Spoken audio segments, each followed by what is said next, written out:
요새 여러 지방에 다니면서 여러분을 만나보면 참 힘들다고 얘기하십니다. 정부 통계를 보면 이렇게 세계 어떤 나라보다 경제 위기도 잘 극복하고 있고 또 일이 잘 될 것 같은 느낌도 들긴 하는데 왜 이렇게 힘든지 모르겠다. 이렇게 말씀을 많이 하시죠. 그러다 보니까 어려울 때일수록 사람들이 정신을 똑바로 차리고 에너지를 모아서 이렇게 나가면 길도 보일 텐데 그런데 우리의 앞길이 보이지 않는다고 다 얘기합니다. 미래가 보이지 않는다. 도대체 한국 사회가 어디로 가는지 모르겠다. 이런 말씀을 많이 하시거든요. 그건 실제 우리의 미래가 잘 보이지 않는 건 분명합니다. 그러면 무엇이 이렇게 우리의 현실을 어둡게 하고 문제를 키우고 있는 것인지 이런 점을 좀 살펴봐야 될 텐데 아무래도 경제적으로 어렵다 보면 여타 문제에 대해서 신경들을 좀 덜 쓰게 되죠. 그리고 어떻게든 먹고 사는 문제가 중요한 주제일 수밖에 없고 또 먹는데 목을 매다 보면 다른 부분에 대한 이런 것이 소홀해지는 것이 일반적인 상례라고 볼 수 있습니다. 나라가 번성할 때는 사실은 자신의 문화와 역사에 대한 자부심과 긍지도 커지고 이게 힘이 나는 법인데 이게 좀 흔들리면 마찬가지로 자신의 역사와 문화에 대한 긍지도 흔들리는 그런 예를 많이 봅니다. 그래서 오늘 이 대한민국의 현실에서 이렇게 볼 때 특히 우리가 느끼는 위기감은 이 대한민국이라고 하는 나라의 이 정체성이 도대체 어디에 있고 또 이 나라에 과연 중심은 있는 것인지 하는 의구심이 많이 든다는 것입니다.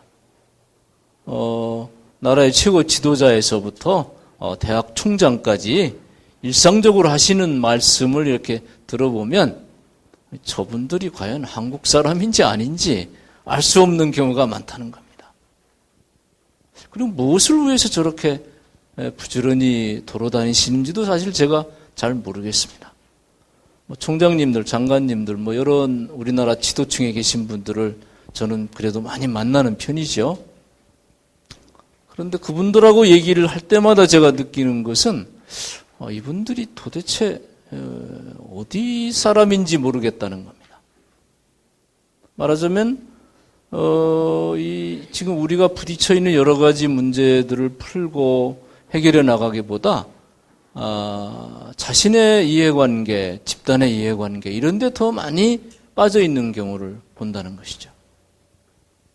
그건 또 그럴 수밖에 없는 면이 있긴 합니다. 왜냐하면 청와대 수석이나 장관들 이렇게 국가 정책을 다루는 분들이나 대학의 총장 이런 분들은 대개 우리나라에서 잘 나가는 사람들을 만납니다. 이른바 출세하신 분들을 주로 만나죠. 또 성공한 분들을 만납니다. 또 외국인을 많이 만나게 되죠. 그러다 보면 이 나라에 그리고 일반 백성들이 현재 부딪히고 있는 고민이나 또는 어려운 점 이런 점을 얘기하기보다 주로 잘 나가는 사람들의 얘기를 듣게 되고 그들이 이제 느끼고 있는 여러 어려움, 한국에서 사업하는데 어려움, 이런 거. 한국에 오면 왜 이렇게 간판이 이렇게 없냐? 우리 길 찾기 어렵다. 예를 들면 그런 식의 컴플레인도 듣고 이제 이러다 보니까 이분들의 지향점, 사고방식 이것이 당면한 우리 대한민국의 역사적인 과제, 문제 이것을 풀고 해결하는데 국민적 에너지를 집결해서 나가기보다 그렇지 않은 잘 나가고 출세한 사람들은 어떤 사람이겠습니까? 대한민국에서. 그건 주로 대기업이죠. 대기업들입니다. 이제 세계에 나가서 대한민국을 이렇게 자랑스럽게 하는 그런 분들이기도 하죠. 그런데 그분들은 이미 한국 사회가 어떻게 돌아가냐 이건 그 다음 문제입니다. 이미 인도 시장에서 브라질 시장에서 러시아 시장에서 어떻게 좀 더 시장을 확대하고 제품을 팔까 이게 그분들의 주된 관심사죠. 또 출세하신 분들은 좀 더 출세하기를 언제나 희망하기 때문에 당면한 우리 사회 문제에 대해서 고민을 나누고 이거 해결합시다. 이렇게 달라붙는 사람 없습니다.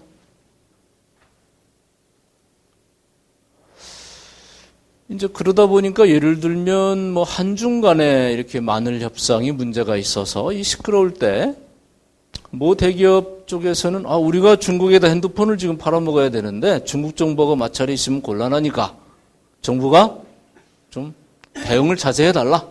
예를 들면 뭐 그런 얘기를 합니다. 또 저도 들었어요. 또는 뭐 다른 문제도 있죠. 우리가 중국 시장에서 이러이러한 일을 해야 되는데 한중 간에 마찰이 생기면 곤란하다. 그러니까 가능하면 정부가 신중하게 하라는 건 가만히 있으라는 얘기입니다. 신중하게 해라. 이렇게 얘기를 하거든요. 주로 그런 분들 얘기를 많이 듣다 보니까 한국은 도대체 대외 정책이 있는지 없는지 모르는 이런 상황이 되죠. 그런 이제 이 풍토 조건이 이제 의미하는 바는 무엇이냐면은 지금 이제 한국 사회의 경제적인 힘이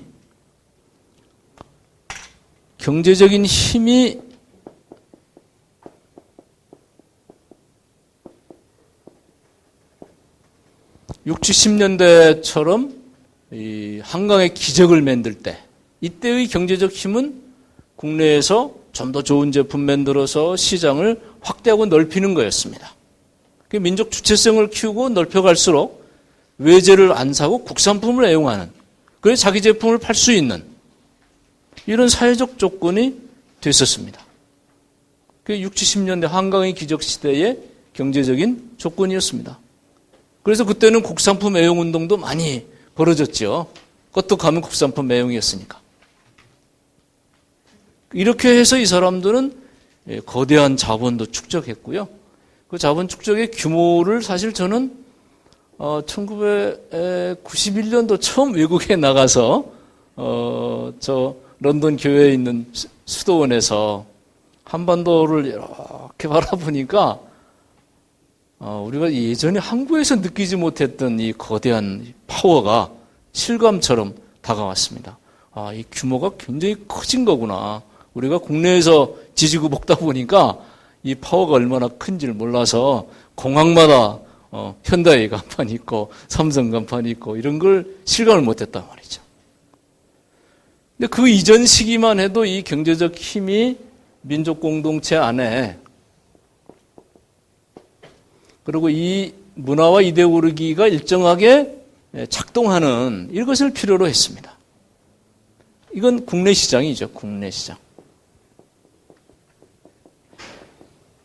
근데 여러분 아시는 것처럼 이미 한국의 시장은 포화 상태이고 국내 시장은 거의 중요한 대기업들이 100% 장악했죠. 100% 장악했습니다. 이제 그렇기 때문에 더 이상 이것을 강조해야 될 아무런 필요가 없죠. 오히려 이게 이제 외국에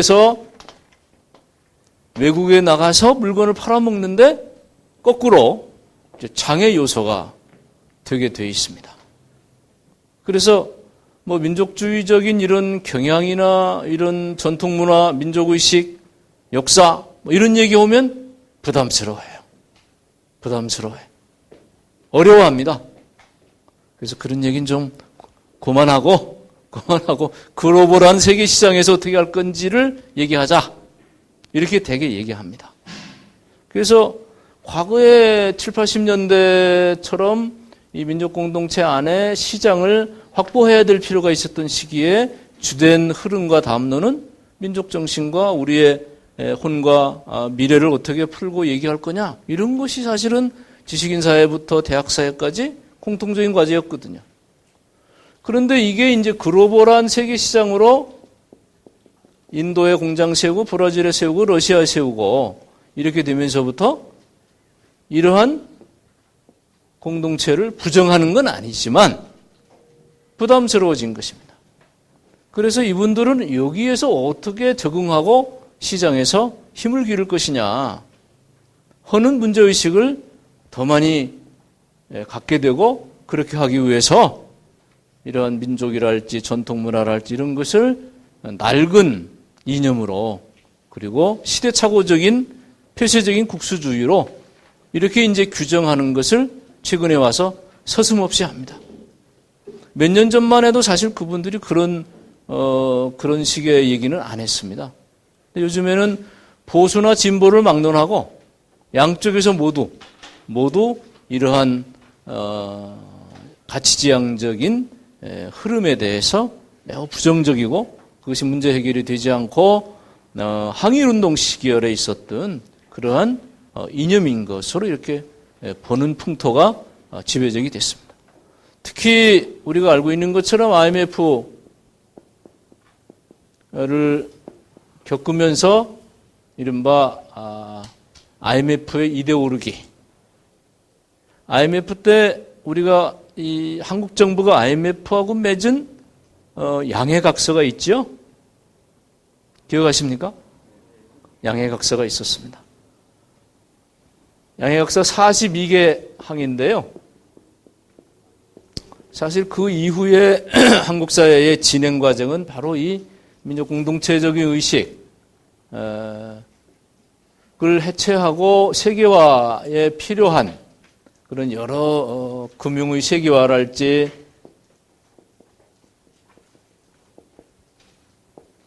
시장 개방이랄지 이런 여러 가지 논리, 이러한 논리가 이른바 이 양해각서에 다 포함이 되어 있습니다. 이거에 의거해서 기존의 여러 가지 틀들을 이제 해체해 가면서 급격하게 이른바 세계화의 흐름으로 우리 사회가 편입돼 가게 됐습니다. 정부가 나서서 그런 흐름을 주도하고 나가는데 사회 전체가 이렇게 경도되지 않을 수가 없는 거죠.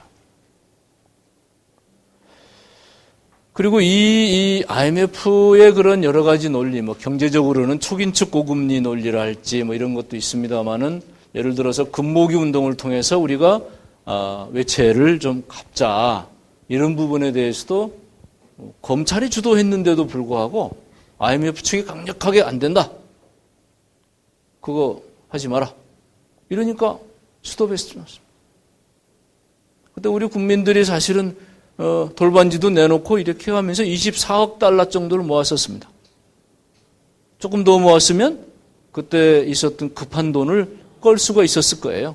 그게 무서운 거죠, 이 사람들은. 그래서 사실 금모기 운동을 중지시켰던 겁니다. 그러면서 그 이후에는 이른바 영어의 공용화론이 공공연히 벌어지고 그런 여러 사례, 아일랜드랄지 얼마 전에 또 두바이를 마치 대한민국이 지향해야 될 미래의 모델로 이렇게 선전하고 방송, 신문, 온갖 지식인들까지 전부 나서서 아우성을 쳤던 거죠. 그런 바람이 이제 불다 보니까 TV에는 노랑머리 염색하는 사람들이 예사로 나오고 또 실제 생활에 있어서도 IMF 이후부터 우리 경제 구조 안에 이른바 거대 금융, 월가의 금융이랄지, 일본의 도쿄의 금융이랄지, 런던의 금융이랄지, 이런 여러 거대 금융이 실제 한국에 진출했습니다. 또 많은 기업들을 한국에서 인수하고 운영을 하고 있습니다. 그 대표적인 게 KTNG 같은 거죠. 그 담배 인상공사인데 KTNG 그러면 사실 잘 몰라요. 근데 그게 담배 인상공사입니다. 제가 그 당시 담배 인상공사 해외 매각 반대하는 전국 위원장을 맡고 정부에 서명을 하고 다녔어요. 담배는 국민 건강에 너무 안 좋으니까 적게 팔수록 적은 거죠. 근데 그때는 100% 국가 재산이었습니다. 그래서 1년에 3천억 정도 이익이 나서 국가재정에 투입을 했거든요. 이게 매각이 되고 난 다음에 지금 얼마 연간 이익이 나는 줄 아세요? 8천억, 9천억 이익을 내고 있습니다. 8천억, 9천억. 그만큼 국민 건강이 더 나빠지는데 이런 분들이 한국에 들어와 가지고 우리 한글로 되거나 민족문화나 이런 부분만을 얘기해 가지고는 이 한국 사회 안에서 자기들의 기반을 확대하고 넓혀갈 수 없습니다. 그러니까 될 수 있으면 이 영어와 관련되어진 미국의 문화랄지 외국의 문화랄지 이런 부분을 확대하고 넓히는 그런 풍토가 불과 11년 사이, 10년 전후한 이 시기에 극역에 확산이 된 거죠. 그래서 요즘에 꼬마 유치원에 다니는 아이들까지 영어 이름을 이제 예사로 쓰고, 그리고, 조기 유학을 다, 좀 살만하다는 사람들이 가기 시작하다 보니까 이제 그렇지 못한 가정까지 그냥 빚을 내서라도 보내는 풍토가 되어진 거거든요. 또 최근에는 참 이 민심이 무섭더라고요. 리먼 사태가 나고 난 뒤에는 요즘에는 또 중국 연수가 유행이죠. 중국 연수가. G2 국가로 중국이 부상하니까 이제 재빠르게 또 중국 연수로 프로그램이 이제 아주 보급이 되고 있어요. 꼬마들 사이에. 그거 보면 대한민국의 이 국민들은 사실은 이 환경 변화에 적응을 사실은 잘하는 사람들 같아요. 문제는 너무 잘하는데 이게 문제가 있다고 저는 생각을 하는데, 어쨌든 1차적으로는 이 경제적 요소, 경제적 파워가 과거에 60, 70년대 같은 국민 경제를 키우고 발전시켜서 그것 속에서 민족 공동체의 여러 가지 과제를 풀어나가는 이런 상황이었던 것이 이제 세계적인 자본도 한국에 들어와 있고, 이미 일정한 자본을 축적한 이 대기업들이 외국 시장에 나가서 돈을 벌어야 될 필요, 이런 게 상호 작용을 일으키면서 한국 사회에 이상한 풍토를 지금 주류적인 흐름으로 만들어 놨다는 것입니다. 아니, 그 애가 뭘 좋아할지, 어떤 인물이 될지, 뭐 이런 거 지금 하나도 정해진 게 없을 텐데 뭐 때문에 그렇게 일찍 보내냐 그랬더니 주변이 다 가고 있어서 나만 안 하면 이게 또 이상한 왕따의 분위기가 되기 때문에 저도 좀 안식년 겸해서 애 데리고 가서 거기서 좀 틀을 잡고 오겠다고 그러더라고요. 꼭 그래야 되겠냐 하고 제가 여러 가지 얘기를 했어요. 근데 어쨌든 이건 하나의 그 거대한 흐름처럼 이 상류층의 주류사회의 흐름으로 지금 자리 잡고 있는 건 분명합니다. 그리고 그 배경에는 바로 이런 서로의 필요, 이 대기업이 갖고 있는 거대한 파워와 외국의 그런 대기업들이 한국 사회에 진입하면서 정착하기 위한 여건을 조성해 가는 데 있어서 민족 문화보다는 세계 문화가, 그리고 우리 자체의 고유한 문화보다는 그렇지 않은 이런 것이 매우 필요해졌다 하는 겁니다. 그 필요성이 어느 정도이냐? 그거 아주 단순화시키면 한국 경제에서 지금 대기업이 차지하는 비중, 중소기업이 차지하는 비중을 우리가 생각을 이내 알 수 있습니다. 그리고 이 수출에 있어서 이 대기업 가운데서도 특히 뭐 핸드폰이나 조선이나 자동차나 반도체나 이런 열대 품목이 전체 이 대외 수출이 차지하는 비중을 따져보면 이해가 돼요. 전체 우리 국민 총 생산에서 현재 대기업이 차지하고 있는 비중은요, 과거 뭐 50%, 60% 이런 시대에서 이미 70%를 넘어섰습니다. 70%를 넘어섰습니다. 어떤 통계는 뭐 84%, 5%까지 차지하고 있다, 이런 통계도 나오고 있는데요. 제가 보기에는 근 80%에, 특히 최근처럼 잘 수출이 안 되고 어려운 상황에서는 대기업 비중이 더 높게 돼 있다는 거죠. 삼성의 핸드폰이 세계 시장에서 몇 프로 장악한다더라, 그런 기사를 보면 우리가 참 좋지요. 기분도 좋고. 근데 그건 거꾸로 우리 경제에 있어서 그들이 차지하는 비중이 점점 커지고, 또 이거는 외국에서 물건을 팔아먹기 위해서 한국 안에서의 그런 민족적인 또 우리 전통 문화에 대한 이러한 부분은 소홀히 할 수밖에 없고, 외국에 적응할 수 있는 글로벌한 가치관이 더 넓어져야 될 자기 필요가 있다는 것입니다. 그리고 국내와 수출과 내수, 이것도 압도적으로 수출 비중이 우리가 높습니다. 완전히 우리는 가분수의 경제적 조건에 놓여 있다는 겁니다.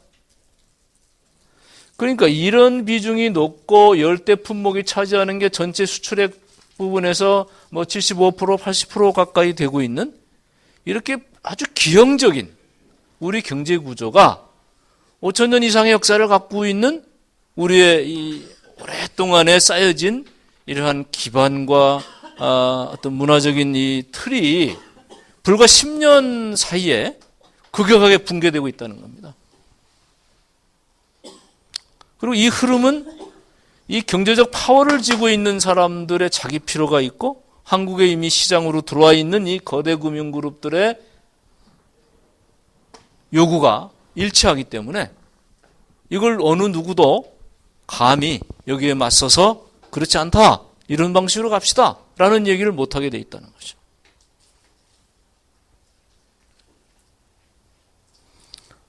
그래서 이 경제적인 문제를 우리가 특히 국학운동을 하시는 여러 민족주의적인 운동을 하시는 이러한 여러 활동단체, 조직 이런 데 있어서는 이 문제를 사실은 더 깊이 있게 고민할 필요가 있다고 저는 봅니다. 이게 우리 전체 경제에 있어서 7, 80% 이상을 차지하고 있는 조건 하에서, 그리고 그들의 요구가 국내 시장은 이미 끝났고 해외 시장을 확대하고 넓히고 거기서 돈을 벌어야 될 필요가 있는, 그러니까 지금 정부가 아무리 세제를 면세를 해주고 또 지원을 해주고 이래도 투자를 안 하는 이유는 간단합니다. 왜? 한국 시장은 이미 다 장악하고 있거든요. 장악하고 있는데 구태여 구미에다가 새만금에다가 공장을 지을 아무런 이유가 없는 겁니다. 그럴 돈이 있으면 인도에다 짓고 러시아에 짓고 브라질에 짓고 아르헨티나에 짓는 거죠. 그리고 그거는 기업들의 당연한 자기 발전 논리입니다. 그걸 뭐라고 할 수도 없어요. 저는 그걸 어거지로 한국에다가 이 목을 비틀어서 이 삼성이 시밀러 하기로 하지 않았냐, 그러니까 빨리 공장을 지어라 지금 그러고 있어요. 그래서 할 수 없이 몇천억 투자한다고 발표까지 했어요. 근데 사실은 아무 내용이 없어요. 준비하지도 않아요. 왜? 그 시밀러 생산하는 작업이 과정이 간단치 않거든요. 준비해야 될 것도 많고. 그런데 여전히 우리나라의 일부 리더들은 대기업이 투자하면 문제가 해결된다 이렇게 생각하거든요. 그건 정말 착각입니다. 해야 될 필요가 없어요. 이미 한국은 다 장악하고 있기 때문에. 기아 현대자동차가 뭐 때문에 한국에 공장을 짓습니까? 이미 다 팔아먹고 있는데. 그걸 지라고 하는 게 저는 우리 시장경제 원칙에 맞지 않는다고 봐요. 그들은 나갈 수밖에 없습니다. 외국으로. 그러면 우리가 어떻게 해야 될 거냐. 이 경제적인 문제가 이렇다면 경제 문제가 설사 70%의 강력한 힘을 갖고 있는 세력이 주도적인 힘을 가졌다 할지라도 우리 새 안에 민족적이거나 문화적이거나 이런 헤게모니가 사실은 확립되어 있었다면 이런 경제적인 이런 요구를 잘 수용하고 흡수하고 조율해 가면서 새로운 모델이 나올 수도 있었겠죠. 그러나 여러분이 아시는 것처럼 우리의 문화적인 민족적인 이런 틀이 조선시대에는 그야말로 존명사대의 철저한 식민주의적인 사고를 갖고 있었습니다. 그렇지 않습니까? 어디에 가봐도 유명조선 이렇습니다. 저는 얼마 전에 통영에 가서 세병관이라고 이제 임진왜란이 끝나고 나서 고성으로 통제사의 군영을 옮겼다가 그게 너무 외지고 궁벽해서 지금의 통영으로 통제사가 거주하는 그러한 병영을 지었습니다. 그게 현재의 세병관이죠. 그것도 일제시대 다 이게 주변이 없어져 가지고 아주 협소한 그런 틀만 지금 남아있어서 발굴 작업을 진행하고 있습니다. 1604년도에 그 두룡포 앞에서 이 덕천막부가 캄보디아에 공식적인 통상사절을 보내고 그 통상사절단이 캄보디아 내전에 개입해가지고 승리를 합니다. 그래서 많은 황금을 가지고 중국인과 서양인 이런 50명의 외국인을 배에 태우고 일본으로 돌아가다가 우리 수군하고 조우를 해가지고 해서 이제 사격전이 벌어져가지고 그 배가 완파가 됐습니다. 50명의 포로를 잡죠. 잡는데 그게 나라 조정이 있는데 포로를 중국에서 보내라 그러니까 이유 없이 다 보내요. 사실은 그 뒤에 그 포로가 어떻게 됐는지는 우리 역사에는 기록이 없습니다. 2명의 서양인, 나머지 화교 그런 여러 사람들이 있었을 것으로 보는데, 그러니까 이런 이 조선시대 전체를 통해서 국민들 머릿속에 뿌리 깊은 그러한 의식 구조를 우리도 모르는 사이에 물려받고 있다는 것입니다. 우리가 교양이다 그러면 노노맹자, 대학, 중용 같은 4대 경전을 기본적으로 얘기를 하죠. 한국의 분 지식인이라고 하는 사람들이 말끝마다 끄집어내는 게 옛사람은 이르기를 이러지 않습니까? 그게 따져보면 전부 중국의 논리와 문화 이런 것이 다 배어 있습니다. 그렇다고 우리가 그걸 모조리 무시하자 이런 게 아니라 우리가 생각하는 고전, 우리가 생각하는 양식, 문화 이것이 우리도 모르는 사이에 전부 다른 것으로 우리 사회 안에 깊숙이 내재화되어 있다는 거죠. 그러다 보니까 우리가 사실 우리 역사를 제대로 파악할 수도 없고 관심도 없는, 그러다 보니까 금나라가, 제가 요즘에 금나라, 금사, 건융 황제 때 이제 사고 전섭한 금사라는 게 있습니다. 그 금사가 신라의 후예가 만들어진 나라가 금나라이기 때문에 이 금나라의 역사를 한국에 소개할 필요가 좀 있겠다, 적극적으로. 그래서 이제 이거 번역 작업을 추진하고 있는데요. 이 금나라가 고려를 치지 않은 이유는 고려가 무서워서 치지 않은 게 아니었더라고요. 자기 조상의 옛나라이기 때문에. 그리고 금나라가 송나라를 쳐 없애면서도 고려는 내버려 둬요. 근데 우리 때는 묘총에 난 이래서 서경촌도 하고 칭제 권원하고 금을 치자. 이 묘총이 대단하다고 생각을 했고, 또 신재호 선생도 이 조선민족 사상 최대의 역사적 사건이다 이렇게 평가하시잖아요. 근데 이 금의 역사에서 볼 때는 같은 형제 국가로 바라보는 시각이 있었다는 거죠. 청나라 역사도 마찬가지고 후대 청나라 역사도 이 조선이 사대주의 하니까 그냥 이쁘다 그러고 내버려 둔 게 아닙니다. 그 사람들 머릿속에는 얘들은 우리와 같은 피부치라는 존재가 있었습니다. 다른 데 다 없앴는데 조선만은 그냥 내버려 두는 거죠. 왜냐하면 같은 뿌리와 씨앗이라는 의식들이 그 사람들 머릿속에 남아 있었다는 거죠. 그건 최근에 우리가 몽골을 가보면 이내 그걸 느껴요. 우리는 사실 항몽 전쟁이랄지, 이래서 그걸 굉장히 삼별초의 난이랄지 이런 걸 우리가 역사에서 높이 평가하고 또 굉장히 소중한 저항의식으로 알고 있고, 또 우리도 전 그렇게 생각합니다. 근데 그게 바로 원나라에 저항하는 거였잖아요. 근데 그 대원제국이 사실은 이 고려라고 하는 나라도 얼마든지 쳐서 없앨 수 있는데도 유지해주고 부마국가의 지위를 견제하거든요. 근데 막상 몽골에 가서 얘기를 이렇게 해보면 그분들이 우리보다 더 친한 친근감을 갖고 있어요. 우리는 별로 오랑캐의 일부가 아닐까 이렇게 머릿속에 남아있는 게 있는데 그분들은 그렇게 생각하지 않더라는 겁니다. 왜 그런가 이렇게 보면 그분들이 가지고 있는 그 현재의 신라의 경주김 씨는 자기의 원래 몽골에 있었던 한 왕자가 한나라 한무제 시절에 포로가 돼 있다가 포로된 사람이 다시 와서 이렇게 됐다 이런 식으로 설명을 하고 그걸 잘 알고 있더라고요.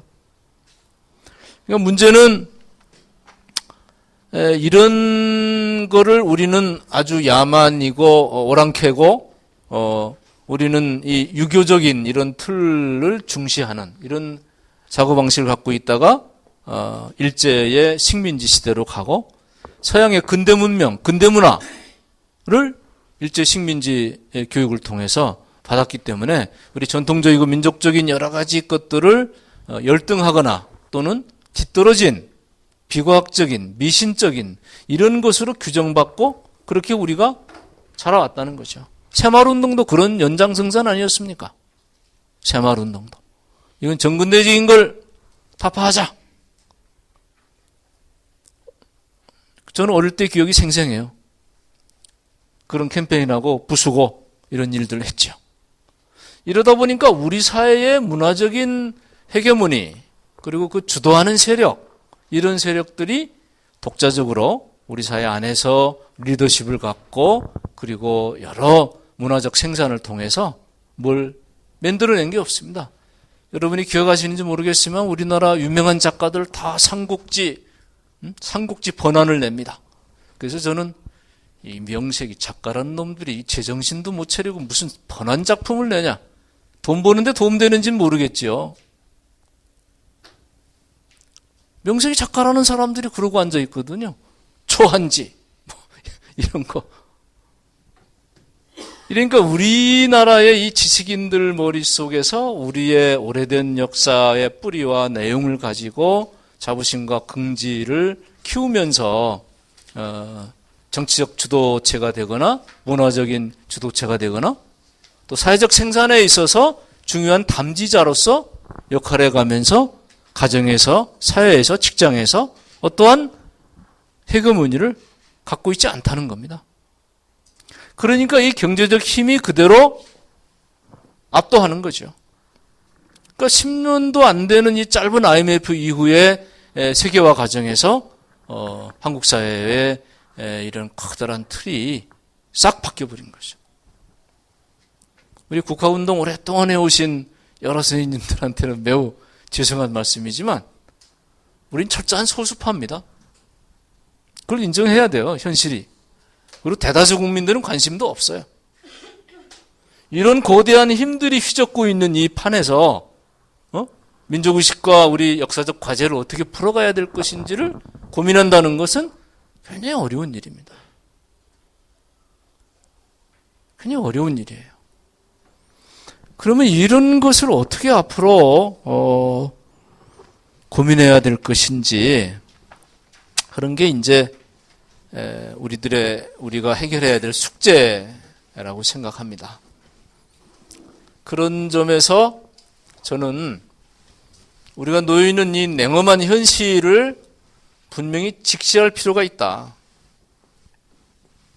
그리고 이 냉엄한 현실은 몇몇 사람이 이렇게 노력하고 강조한다고 그래서 문제 해결되는 게 아니라는 겁니다. 특히 우리 옛말에 항산에 항심이 있다고 그것도 중국에서 나온 말이죠. 항산에 항심이 있다는 말씀도 계신데 이 경제적인 부분의 문제를 풀어내지 못하면 어렵다는 거죠. 물론 최근에는 이제 각국이 과거처럼 무조건 세계 기준의 글로벌 스탠다드라고는 제가 사실은 한 4-5년 전에 조찬 모임에 나오라고 계속 연락해서 가서 보면 어디나 똑같이 떠드는 소리가 글로벌 스탠다드였습니다. 천편일률적이었어요. 그래서 제가 IMF 모범생이라고 불렀습니다. 우리나라 지식인, 언론인, 심지어 종교인들까지 나서서 글로벌 스탠다드를 얘기하고 정말 정신의 노예화라는 것은 이렇게 무섭구나 하는 생각을 제가 했는데 그때 누가 봐도 이내 돈이 없어서 국가가 부도 상태에 빠진 나라에 금리를 올리면 그걸 어떻게 갚겠습니까? 돈을 더 풀어야 되는데 촉인치고를 하라면 그거 어떻게 돌아가겠습니까? 도망하지. 더 경제가 땅덩어리 떨어지는 거죠. 그럼 그게 아니라고 얘기하고 이 의도가 어디에 있는지를 따져봐야 할 거거든요. 그런데 우리나라 경제부처를 포함해서 모두가 시키는 대로 하자.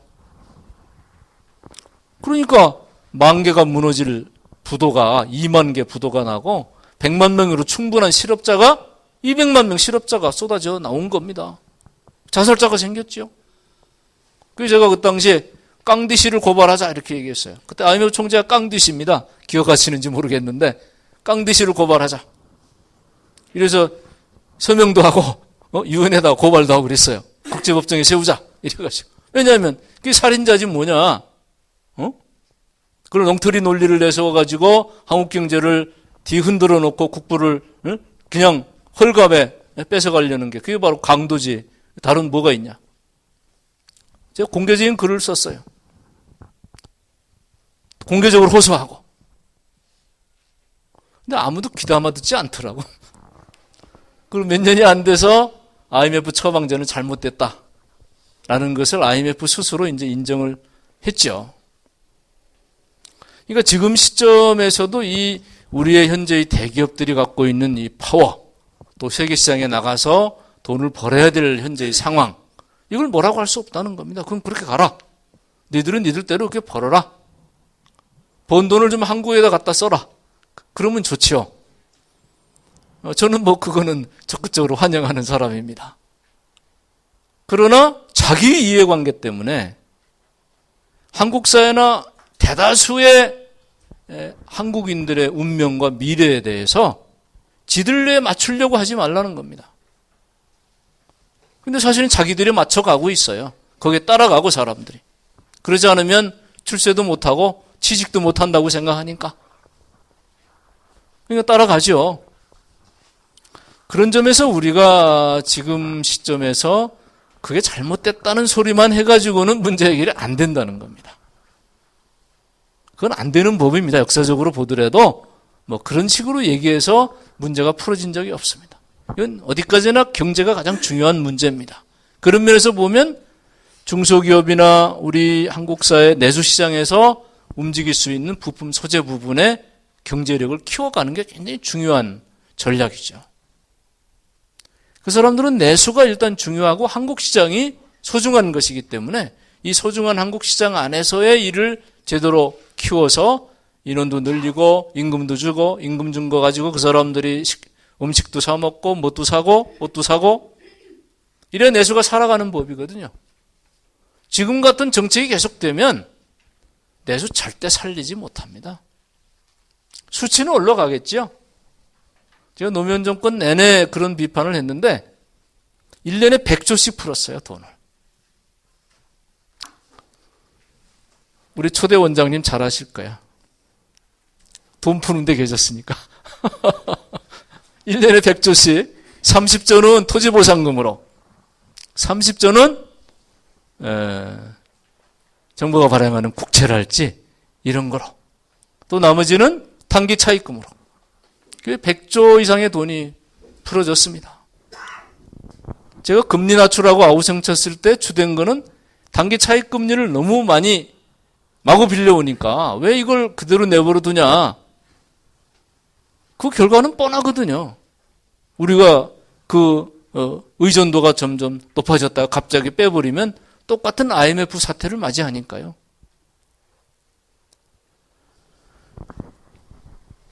그래서 저는 이 문제를 풀기 위해서는 일단 경제적인 문제가 제대로 풀어져야 된다고 봅니다. 그건 중소기업이 제대로 크는 거죠.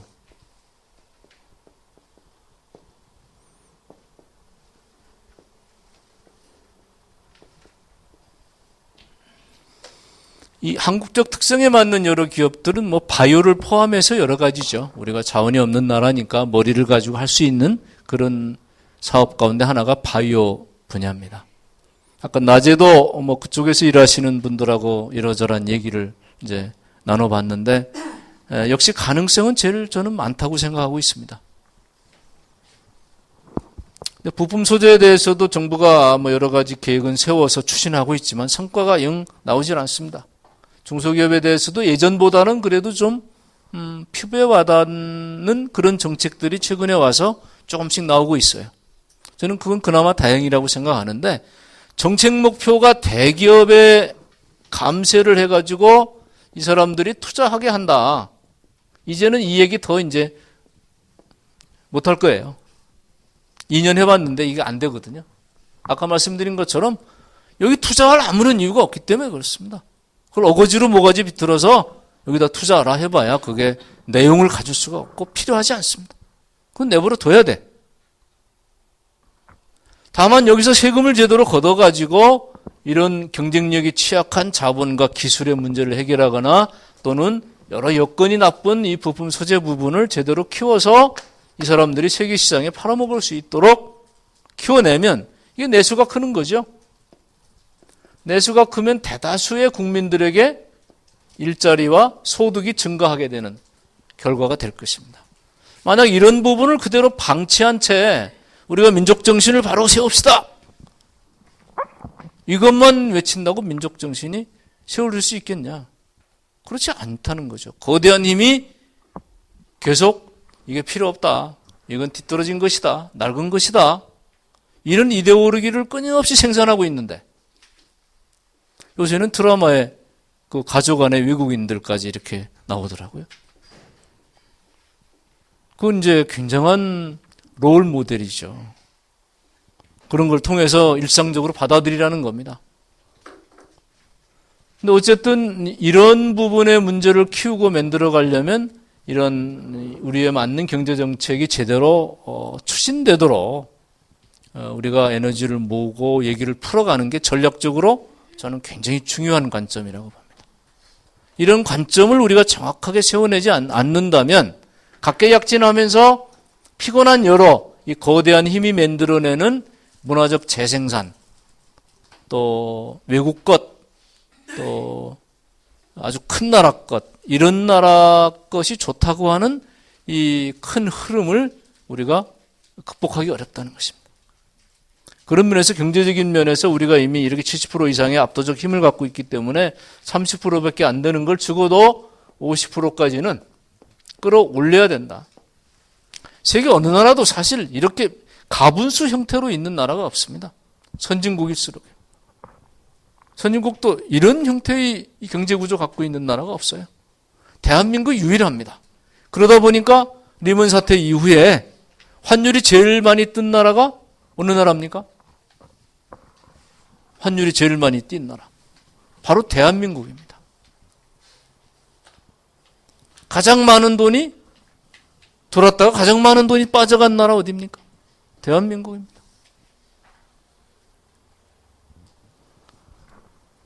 작년 증시에서요, 외국인들이 한국 증시에서 증시와 채권 시장에서만 89조 원의 평가 이익을 얻었습니다.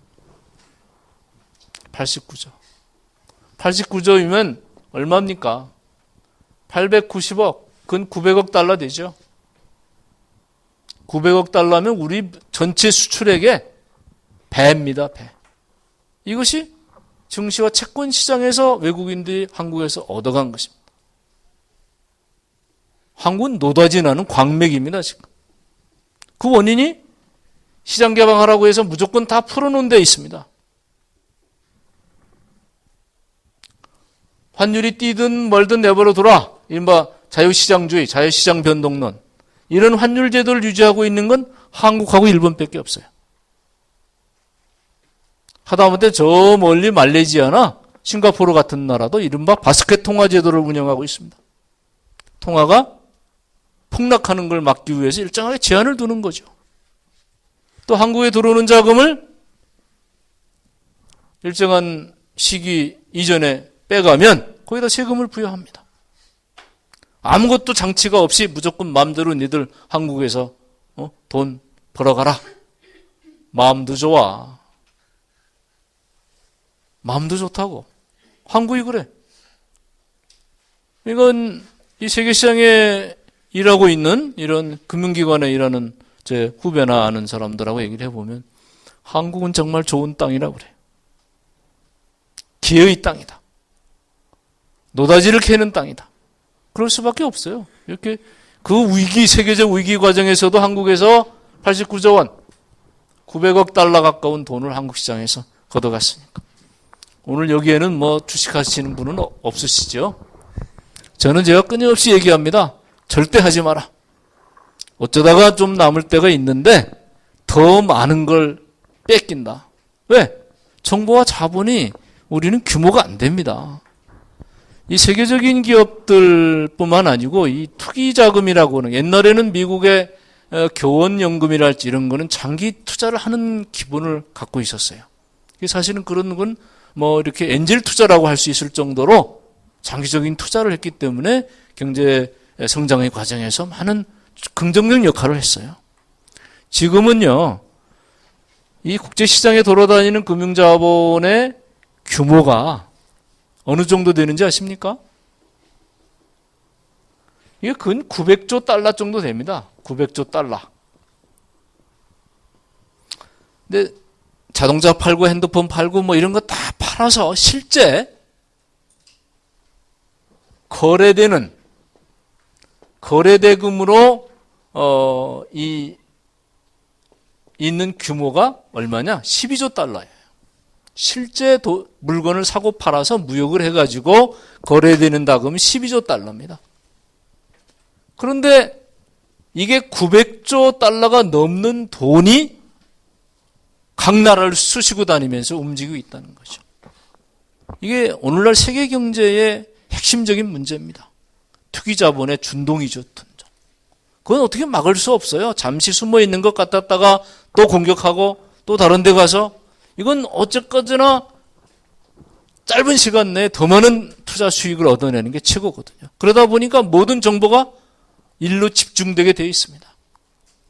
그런데 한국의 개미들이 뭘 모르고 시장 좋대더라, 물이 찼대더라 그러면 막 뛰어들잖아요.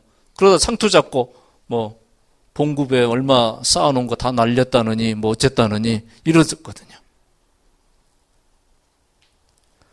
그래서 이렇게 우리 경제의 기본적 틀이 이렇게 바뀌었고, 대외적인 경제 환경조차도 이른바 금융자본주의의 여러 가지 문제가 지금 이렇게 심각하고, 규모도 어느 개인이 예상하거나 염두에 둔 이런 훨씬 규모를 초월해서 전 세계에서 900조 달러라고 하는, 그건 뭐 계산도 못해요. 엄청난 자금이 지금 전 세계를 쑤시고 다니는 이런 상황 하에서 민족적인 문화와 역사, 우리의 시대의 분단된 조국을 통일하는 이러한 과제를 풀고 해결한다는 일은 정말 힘들고 어려운 일이라는 겁니다. 젊은이들이 요새 관심이 없다, 의식이 없다. 난 너무 당연하다고 봅니다. 이런 환경 속에 애들이 크고 자라는데 어떻게 우리 시대의 과제를 해결하기 위해서 내가 몸을 던져 일하겠냐. 요즘 TV 틀어도 글로벌 인재한테 장학금 주지, 조국이 분단된 나라를 통일하는 우리 민족 문제를 해결하는 투사들에게 장학금 준다는 데는 아무도 없어요. 아무도 없습니다. 이미 그런 패러다임은 안 먹힙니다. 그만큼 우리 사회가 변해 있어요. 그러면 이걸 어떻게 풀어갈 거냐, 앞으로. 이게 이제 저는 아까 말씀드린 것처럼 경제적인 면에 있어서 중소기업과 부품 소재, 한국적 특성에 맞는 기업들, 이런 것들을 어떻게 해서든 정부가 그런 쪽의 정책을 집행하도록 요구하고, 그런 사람들을 계속 지도층으로 끌어올려 가야 비로소 이런 문제가 좀 일정 정도 힘을 받을 수 있다. 그렇게 생각합니다. 그러면 그건 또 정치 문제가 되지 않냐, 이렇게 말씀을 하시겠지요. 저는 이 문화적 헤게모니 문제와 관련돼서 또 우리 사회가 이렇게 정체성을 잃어버리고 오히려 민족이나 뭐 전통 문화나 이루는 사람들이 이방인처럼, 그죠? 요새는 이방인 같지요? 우리 사회에서 그런 얘기하는 사람이 이방인처럼 돼 있어요. 60, 70년대 시대만 해도 전혀 이방인이 아니었습니다. 민족 주체성을 어떻게 할 거냐, 우리 역사가 어떻게 될 거냐, 전통 문화를 어떻게 키우고 발전시킬 거냐, 이것은 모든 우리 사회의 주요한 담론이었어요. 근데 이제는 누구도 그 얘기를 안 한다는 겁니다. 주류에서 안 하니까 비주류고, 비주류다 보니까 소수인 거죠. 우리도 모르는 사이에 그렇게 코너에 지금 빠져 있는 겁니다. 우리 자영주 원장님 인정을 안 하고 싶으신 모양인데 사실 그런데 뭐. 그리고 이거는 힘에 있어서 엄청난 불균형에서 오는 것이고 그 불균형이 어느 정도인지 여러분이 아마 잘 감이 안 잡힐 거예요. 근데 제가 딱 두 가지만 비교할게요. 기름 있지 않습니까? 기름. 우리나라가 세계에서 제일 비싼 기름값을 내고 있어요. 기름 4대 정유회사가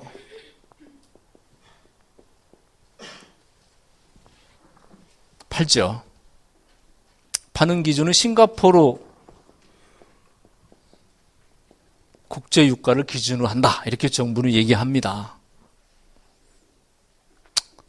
이게 무슨 뜻인지 알고 기름 넣고 계십니까? 우리 국학원의 실력을 좀 보자. 이 기름을 넣을 때 우리가 내는 세금이 얼마나 될까요? 얼마나 내는 것 같습니까? 응? 80%? 대충 두드려 잡아보지 지금. 80%일 것이다. 이게 경유나 등유나 이거에 따라 차이가 있죠. 다. 세율이 다르니까. 대체적으로 55% 이상이 세금으로 지금 나갑니다. 이래서 국민들이 1년에 기름에서 부담하는 세금이 얼마냐면 얼마인 줄 아세요? 24조. 정확한 대답을 하시네. 24조에서 25조입니다. 24조, 25조 원을 우리가 차를 몰고 다니는 사람이 내는 세금이에요. 이 정부에서 이 자료를 절대 안 내놓으려고 그래요. 이게 많이 알려질수록 국민들 저항이 세질 테니까. 이거는 뭐 아주 돈을 몇천억씩 버시는 그런 분들이나 80만 원 세대나 똑같이 내는 세금이에요. 국민들이 이렇게 많은 돈을 부담하는 회사의 4대 정유회사는 예를 들어서 제일 큰 회사는 1조 5천억, 또 어떤 회사 2조 3천억, 나머지는 1조 이렇게 1년에 벌고 있어요. 이러다 보니까 이 70%의 경제적 파워를 갖고 있는 사람들은 이제 전에는 한 사람만이 재벌이었습니다. 이제는 동생들은 말할 거 없고 이제 사촌, 육촌, 사돈까지 다 재벌이 되고 있습니다. 왜? 이런 데서 오거든요. 이렇게 많은 돈이 남는데. 그럼 기름에서만 그럴까요? 통신은 어떻습니까? 마찬가지입니다. 그러니까 이 시간이 갈수록 우리 사회의 경제의 이 규모, 틀, 이것이 엄청나게 가분수에 편중된 이런 틀로 가고 있다는 겁니다. 이걸 역대 정권이 뭐 분배를 강조하는 정권이든 무슨 뭐 국민의 무슨 정권이든 아무도 손을 대지 못했습니다. 지금도 손을 못 대고 있어요. 이미 딱 자리가 잡혀져 있는 거죠. 그리고 이 문제를 풀려면 사실 굉장히 어려운 과정을 겪을 수밖에 없을 겁니다. 왜냐하면 이분들이 전부 신문의 광고, 방송의 광고를 다 갖고 계시죠. 그렇기 때문에 이런 불균형을 해결하기 위해서 어떻게 문제를 풀 것인지는 정말 국민적인 지혜, 또 정부가 부작용 없이 아주 순탄하고 원만하게 문제를 풀려고 하는 아주 섬세한 그런 프로그램을 갖고 이 불균형의 문제를 풀어가지 않고서는 우리 민족적인 전통과 역사 과제를 풀려고 하는 사람들의 소망을 결코 해결할 수 없을 거라는 거예요. 저는 이게 굉장히 중요한 문제라고 봅니다. 저는 우리가 부딪혀 있는 이렇게 현실, 특히 물질적인, 경제적인 이 조건이 매우 엄중하고 쉽게 해결이 안 될 거라고 생각합니다. 그 힘이 워낙 막강해서 약간 힘에 누구도 거스르고 있지 못하다는 거죠.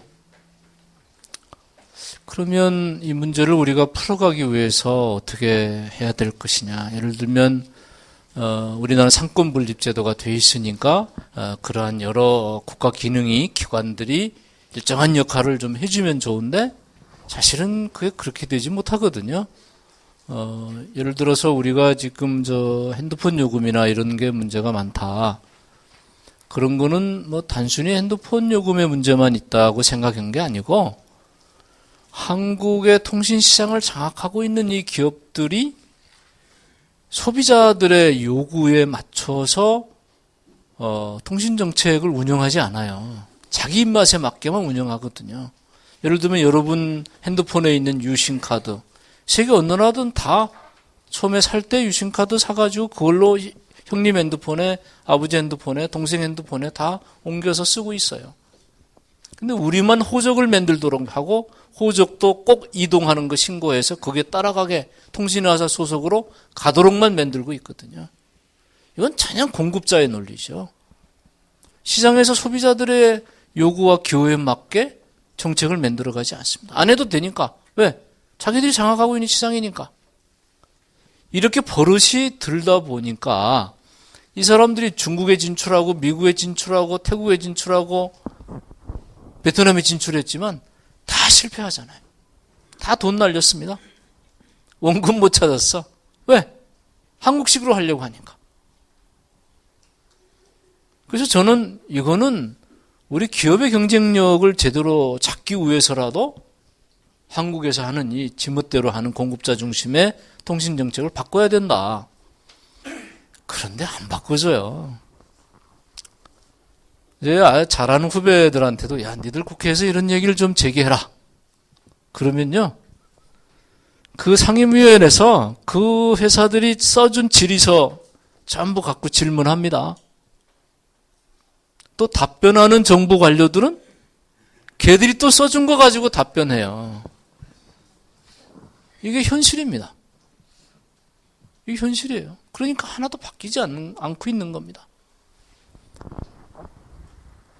그래서 이런 문제를 우리가 차근차근히 이제 풀어가려면 뭐 여러 가지 준비가 필요하겠죠. 근데 특히 우리가 지금 더 어려운 점은 이제 중국이 이 엄청난 파워를 갖고 등장하고 있고요. 그 이전까지는 양광도회라고 해서 빚을 감추고 엎드려 있으면서 세력을 키우고 힘을 기르는 이런 전략을 써서 사실 중국의 거대한 파워가 잘 드러나질 않았어요. 물론 땅덩어리가 크고 인구 많으니까 파워가 큰 건 사실이죠. 개별 국민 따져보면 소득도 우리보다 훨씬 떨어지고 뒤떨어지고 문제도 많이 안고 있고요. 그러나 어쨌든 이 짧은 기간 내에 중국이 우리보다 뒤떨어져 있고 5, 6년 우리가 앞서 있다. 이렇게 모든 산업 부분에서 정부의 공식 입장이 그렇습니다. 정부의 국제 경쟁력에 대한 평가가 중국이 우리보다 5, 6년 뒤떨어져 있다. 이렇게 이제 보는 거였거든요. 근데 예를 들면 조선 같은 경우에 이미 추월을 당했죠.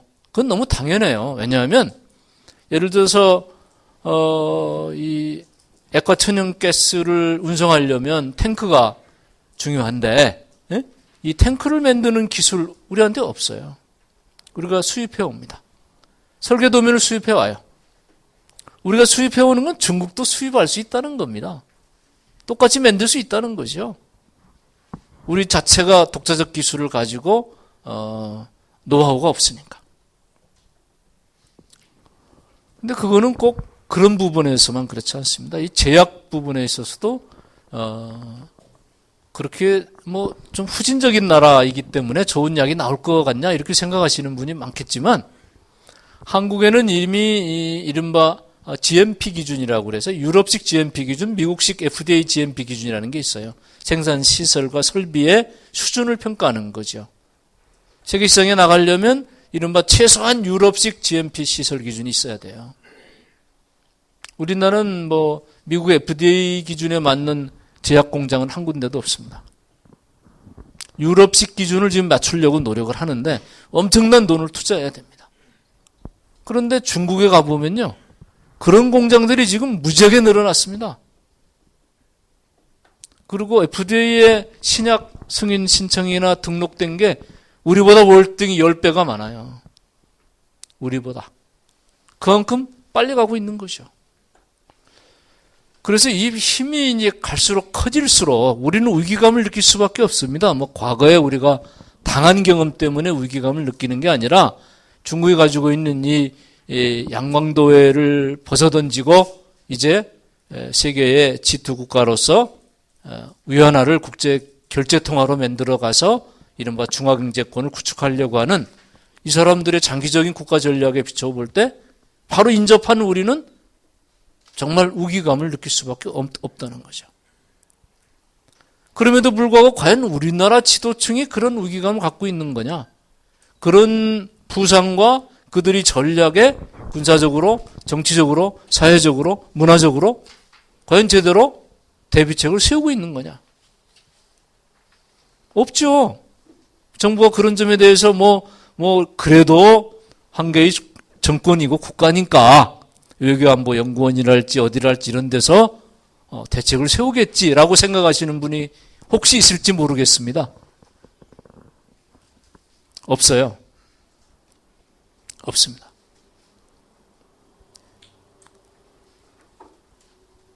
그래서 더 심각하다는 거죠. 예를 들어서 무슨 독도 문제에 대해서 한일 간의 분쟁이 굉장히 심하잖아요. 그래서 언제 한일 간의 군사적 충돌이 또 가끔 헬기도 날라오고 또 이러니까 군사적 긴장이 있을 수 있다. 이렇게 생각해서 그러면 군은 이거에 대한 대책을 세우고 있을까? 그래서 제가 그 군단사령관한테 물어봤어요. 당신들 그럴 경우 어떻게 할 거냐? 그런 말 하지 마십시오. 그랬더니 큰일 납니다. 큰일 난데. 아니, 군인이 당연히 만약 그런 비상사태에 대처해서 어떻게 병력을 동원하고 어떻게 배치할 것인지 당연히 계획을 세워야지. 무슨 소리냐? 우리는 한미동맹의 틀 속에서 일본과 우호협력을 유지해야 되는데 그 계획을 세웠다 그러면 큰일 납니다. 그러니까 아예 대책이 없어요. 이건 사실입니다. 내가 직접 물어본 거니까. 그리고 또 실제 제가 청와대 수석 생활도 했고 장관 생활도 했기 때문에 없다는 거 잘 알아요. 이게 우리나라 현재 지도층의 문제의식의 수준이라는 거죠. 그러면 이런 문제들을 우리가 중국의 경우 저렇게 신속하게 이렇게 움직이고 이렇게 백두산 일원에 지금 원자력 발전소도 세운다고 하고 가보면 이미 이 한글로 된 장백산 어쩌고 하는 것도 다 없어졌습니다. 제가 작년에 가봤는데 없어졌어요. 아예 싹을 전부 잘라내는 거죠.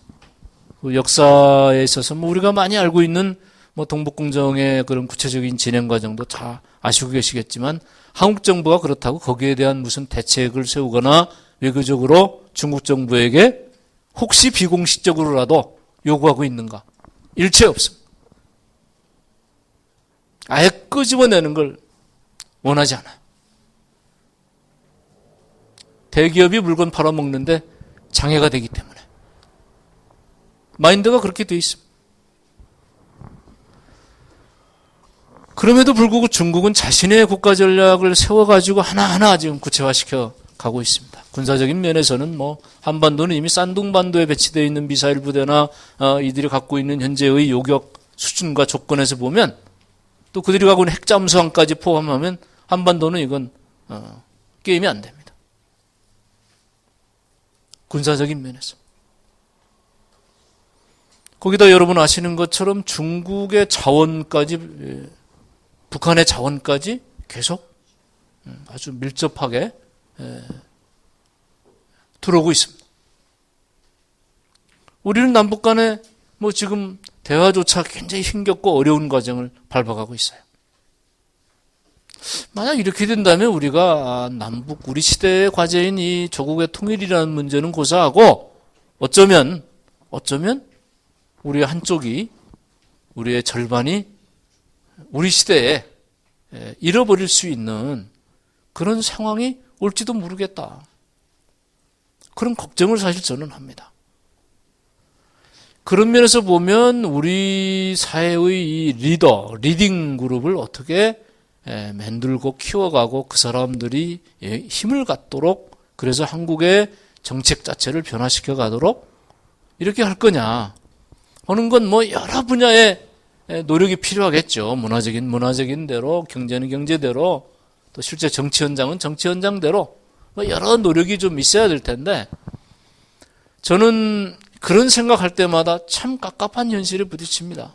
왜냐하면 중국의 지도부는 우리가 알고 있는 것처럼 대학 시절부터 선발을 해서 이 우수한 자원을 가장 기초 단위에 20대 초중반, 중반 이후부터 배치하죠. 몇천 대 1의 경쟁을 뚫은 친구들을 현급으로 배치합니다. 또 여기서 경쟁을 뚫고 올라온 사람들을 성급으로 배치합니다. 그리고 국무원에 배치합니다. 국무원 간부들을 가서 만나보면요, 대개 50대 후반에 60대입니다. 50대 후반에 60대인데 대화를 해보면 우리나라하고 너무 달라요. 우리나라 장차관들은 아시는지 모르겠습니다만은 행정고시 파스하고 한 10년 차 된 사람들이 대개 장관님 말씀자료, 수석님 말씀자료 뭐 이걸 맨날 씁니다. 그러면 그걸 딱 무슨 행사할 때마다 갖다 놓습니다. 그럼 그거 가지고 읽어요. TV 토론할 때도 맨날 자료 보고 얘기하잖아요. 머릿속에 기억하는 게 없어요. 그런데 이 국무원 간부들하고 대화를 해보면 거대한 땅덩어리에서 벌어지는 정치, 경제, 사회, 문화 뭐 이런 여러 통계들이 머릿속에 꽉 차 있어요. 줄줄이 나와요.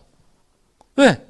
이런 과정을 통해서 이 사람들은 철저하게 진화라 현실, 문제 해결의 방안, 그리고 현재 부딪혀 있는 여러 가지 문제를 어떻게 해결할 것인지를 체화를 한 거, 체화. 몸에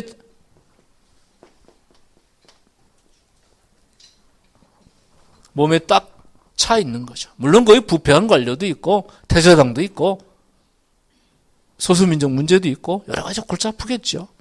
그러면서도 전체적으로 볼 때 이 리더십이 확고하고 안정적으로 국가 목표에 따라서 하나하나 실현해 간다는 거죠. 그러니까 전 세계가 다 허둥지둥 되고 있는데 중국만이 지금 8.7% 이상의 고성장을 계속하고 있는 거죠. 이 행진은 계속될 거라고 저는 평가합니다. 왜? 이렇게 역량이 있는 지도부가 배치되어 있기 때문에. 그에 비하면 우리나라는 4년마다 정권이 바뀌면 전에 했던 게 모조리 뒤집어지고 또 새로운 걸 한다고 아우성치고 그러다 보면 이게 되는 게 없어요. 정말로. 그리고 실제 4년 정권이 바뀌어서 그럴 뿐만 아니라 그 정권 안에서도 장관이 바뀌면 전임 장관이 하던 건 다 책상 서랍에 들어갑니다. 또 새로운 게 나온 것처럼 얘기하죠. 근데 그게 새로운 게 하나도 없어. 사실은 옛날에 있던 걸 전부 리바이벌 해가지고 용어와 내용만 바꿔서 국민들한테 선보이는 거죠. 홍보용으로. 내용을 모르는 국민들은 새로운 정책 하는 줄 알아. 예를 들어 볼까요? 요새 신성장 동력 산업이라는 걸 합니다. 이건 노무현 정권 때도 있었던 얘기입니다. 그땐 차세대 동력 산업이라고 그랬어. 또 저희 국민의 정부 시절에 제가 장관했던 시절은 중점기술개발 사업이라고 그랬어. 이게 10년 넘는 동안 똑같은 동호 반복을 사실은 하는 거예요. 내용은 똑같아. 새로 포장해서 뭐 국가과제로 막 열심히 하는 것처럼 국민들을 속이는 거죠. 사실 속이는 겁니다. 뭐가 좀 진행된 거 있으면 좀 빼고 했으면 좋을 텐데 어찌 그렇게 똑같은 걸 되풀이 내놓는지 몰라요. 그 이유는 간단해. 중앙부처에 고참과장들 책상 속에 있는 여러 자료들이 계속 새로 장관님들이 오시고 누가 오면 계속 새롭게 포장돼서 올라가기 때문에 그렇죠. 물론 그 중에 좋은 것도 있어요. 새롭게 만드는 것도 있고. 그러나 전체적으로 볼 때 우리 사회가 계속 2만 불 수준에서 왔다 갔다 하면서 이렇게 대기업만 커지고 내수는 갈수록 죽고 중소기업이 무너지고 국민들이 힘들어하는 이 상황이 바뀌지 않는 것은 국가정책을 끌고 있는 이 지도력, 리더십 여기에 심각한 문제가 있다는 것을 말하는 것입니다. 그렇지 않다고 누구도 변명할 수 없어. 그렇다고 우리가 이 공산당 일당 독재로 할 수도 없고, 우린 자유민주주의 국가니까요. 자유민주주의적 특성을 살려가면서 어떻게 좋은 리더십들을 키워가야 될 것인지를 고민해야 된다는 겁니다. 저는 민족운동이나 우리 시대의 이런 문화적인 이 틀들을 좀 더 확대시키고 우리나라의 중심 주류로 이렇게 밀어가려면 비상한 대책들이 필요하다고 생각해요. 그 비상한 대책들 가운데 핵심 문제는 이 리딩 그룹을 어떻게 만들어갈 거냐 하는 거라고 봅니다. 그런 점에서 중국처럼 정권을 잡고 있어서 대학생 시대부터 선발을 딱 해서 이건 서로 들어가려고 하니까요. 우리는 오십시오. 와서 좀 얘기합시다. 또 이렇게 쉬는 시간에 또 커피까지 만들어가지고 준비하고, 그래서 오라고 해도 사실 비 오면 안 오고 뭐 하면 안 하고 이러잖아요. 얘네들은 풍토가 다른 거죠. 서로 못 들어가서 아우성이니까. 똑똑한 놈은 다 모이는 거죠. 이게 바로 공청입니다. 공청. 공산주의 청년단이라 공청 조직이죠. 우스운 애들만 모으니까. 그 애들 전부 이렇게 기초단위해서 몇천대일 경쟁을 뚫어서 부패하거나 중간에 게으르거나 뭐 이렇게 기본 태도가 안 돼 있고 전부 빼버립니다. 이 과정에서.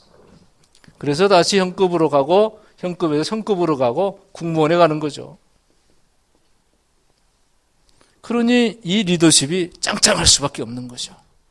우리처럼 줄 잘 서면 대선 때 줄 잘 서면 그럼 공무원도 똑같습니다. 영남 정권이 들어서면 영남 출신들이 전부 중요보직에 올라가고요.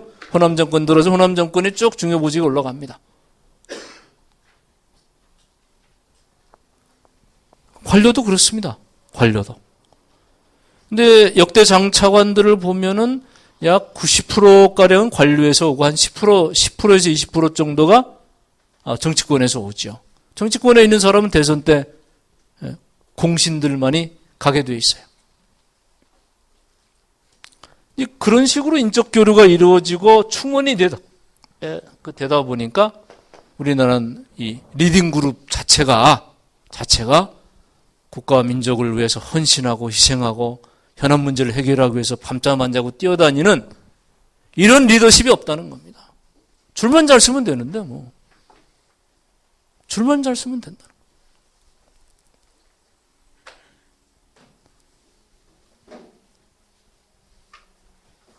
이런 개탄스러운 현실을 우리가 극복하기 위해서는 어쨌든 이 리딩 그룹을 만들기 위한 그러한 작업들을 꾸준하게 할 수밖에 없는데, 이게 4년마다 선거가 있다 보니까요. 좀 싹수가 있어 보인다 싶어가지고 공부 좀 하자 해가지고 이렇게 토론 모임도 만들고 포럼도 하고 이렇게 해봅니다. 저도 그거 매 차례 되풀이하고 있어요. 그러면 어디에 당선될까 하고 글로 또 쪼르르 달려나갑니다. 쪼르르 달려가. 몇 년 뒤에 만나보면 닳고 닳은 놈이 돼. 말하자면 정치 건달이 돼 있어요. 어쨌든 그게 메리트가 있으니까요. 시의원이라도 하고 군의원이라도 하면 뭐 요새는 생활비도 또 준다고 하니까 그렇게 가고, 국회는 또 실세들한테 줄 안 쓰면 절대 공천은 안 되기 때문에 거기 눈도장 찍기 바쁜 거예요, 얘네들이. 공부도 안 하죠. 제가 뭐 여러 가지 정책 국가과제나 이런 연구원 쪽에서 나오는 최근에는 굉장히 좋은 논문들이 많습니다. 우리가 찾아보면요. 굉장히 많은 논문들이 있어요. 그걸 우리 젊은 친구들이 좀 읽어보고 공부를 해보면 굉장히 많은 우리 현실에 대한 분석과 판단을 하고 정책 결정에 좋은 될 수 있는 자료를 제가 보내줘요. 근데 이놈들이 이걸 읽어보질 않아. 읽어볼 시간이 없는가 봐요. 관심이 다른 데 있으니까. 눈도장 찌는 게 더 급하다고 생각합니다. 그래서 이게 개인적 노력은 해결이 안 될 것 같다 하는 생각이 들어요, 저는. 그래서 이 국학원을 포함해서 민족운동하는 뭐 여러 한글단체도 있고 굉장히 다양하지 않습니까? 그래서 그분들이 한번 좀 그런 틀, 옛날 말로 하면 화랑도처럼 그런 틀을 좀 이렇게 만들어서 좀 처음부터 좀 이렇게 하나하나 풀어가고, 또는 중간 계층에 있으면 중간 계층에 맞게 그런 걸 좀 만들어서 여론을 결집해보고, 이러는 것도 저는 있어야 된다고 봅니다. 또 거기서 더 가능하다면 한 걸음 나가서 정치적으로 발언권과 영향력을 확보할 수 있는 다양한 수단과 방법들을 찾아내지 않으면 이 재생산 구조에서 계속 우리는 밀릴 수밖에 없다는 거죠. 양심적이거나 우리 오랜 전통의 문화를 잘 발전시켜서 세계에 기여할 수 있는, 그래서 사람이 사람답게 살 수 있는 그런 조건을 만들어가는 이 어려운 작업이 실패할지 모른다는 거죠. 그래서 저는 이 부분에 리딩 그룹을 키우고 만드는 부분에서 좀 각별한 연구와 고민, 그리고 구체적 실천이 필요하고, 그리고 이러한 문제의식을 높이고 키워갈 수 있는 그런 노력이 있어야 된다, 이렇게 생각하고요. 세 번째는 이제 문화적인 문제인데요. 우리 국학원을 포함해서 이제 이 우리 민족문화의 역사에 대해서 자부심과 긍지를 갖도록 여러 가지 캠페인을 하죠. 그런데 이게 최근에는 대체적으로 수세적이죠. 수세적. 방어적이라는 것이죠. 그럴 수밖에 없는 게 밖에 이 휘몰아치는 이 광풍이 워낙 세다 보니까 이것을 이제 좀 틀을 잡으려고 하는데, 사실은 우리가 월드컵 당시에 이렇게 봤지만 우리 내부에 잠재되어 있는 이 민족적인 이 의식, 과제에 대한 이 욕구는 정말 폭발적으로 다 잠재되어 있습니다. 이거를 지금 막 여러 가지 센시티브한 방식을 동원해 가지고 이렇게 대외지향적인, 또 뭐 심지어 젊은이들한테 흑인의 문화라고 할 수 있는 뭐 그런 여러 가지 이상한 춤들 같은 것을 보급하고 넓히고 이러는 작업들이 이제 끊임없이 이루어지고 있지만, 그건 자본주의 생산 과정에서 계속 되풀이될 겁니다. 그러면 우리는 우리대로 그것을 어떻게 키워갈 거냐 하는 점이 여러 가지가 있을 수 있는데요. 저는 그런 점에서 우리 역사에 대한 잃어버린 역사가 무엇이다 이렇게만 얘기할 게 아니라, 그리고 고대사 복원이, 당군의 복원이 왜 안 되고 있느냐 뭐 이런 얘기만 할 게 아니라 좀 기본적인 작업부터 좀 하나하나 해나갈 필요가 있는 거 아닌가, 그런 생각을 합니다. 우선 우리 역사의 틀 자체를 저는 남북국의 시대,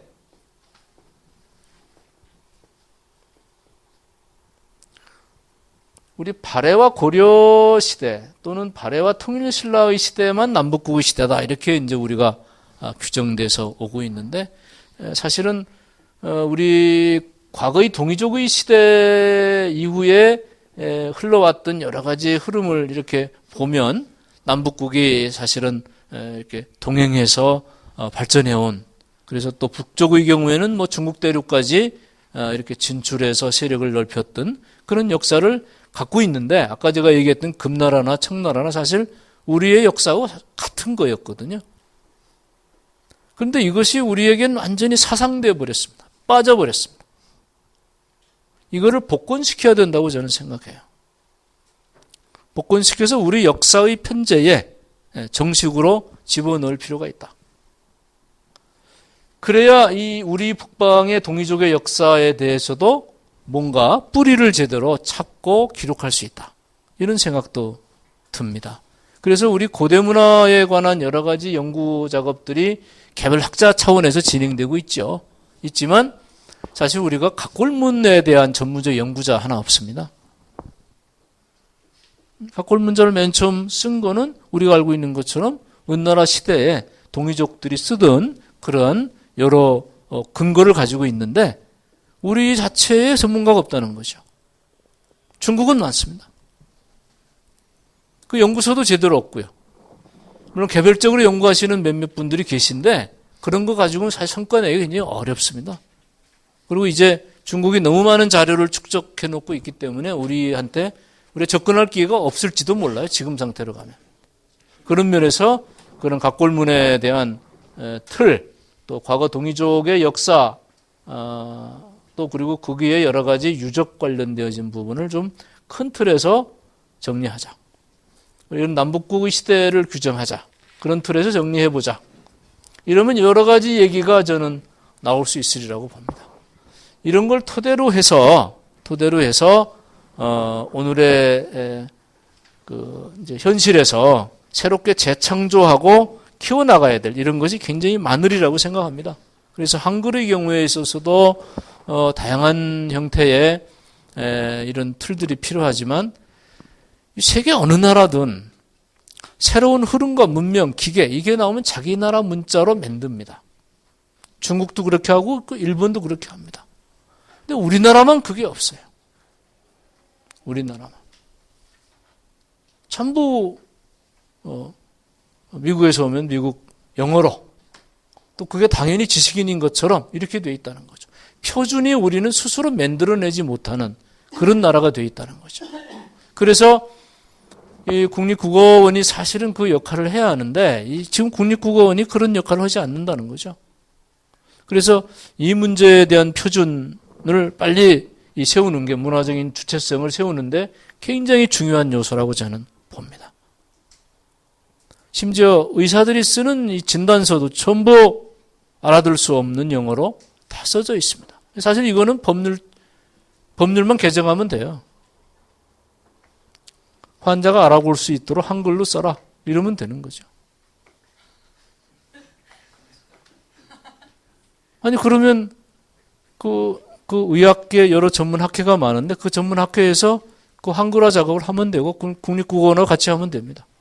컴퓨터 용어 거의 전부 다 영어로 돼 있지 않습니까? 그거 바꾸면 됩니다.